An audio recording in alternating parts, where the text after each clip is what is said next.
আয় মামা দুটো চা দাও। হ্যাঁ দিতে আসি, বসেন। ভালো করে বানায় কিন্তু কালকেটা ভালো হয় নাই। মামা, ওরা কি এখানে রোজ চা খায়? হ্যাঁ মামা, প্রতিদিন এসে তো চা খায়। ও কি মামা, চা কোনো সমস্যা? ফালাই দিলেন কেন? ওদের জন্য আলাদা গ্লাস রাখতে পারেন না? একই কাপে আপনি সবাইকে চা দেন। আমি আপনার দোকানে আসবো না আর কখনো।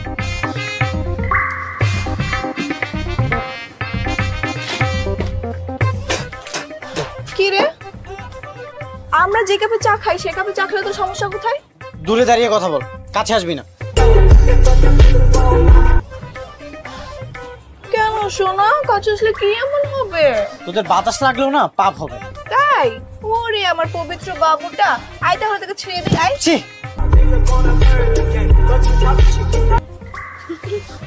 আয় ছেড়ে। খবরদার কাছে আসবি না।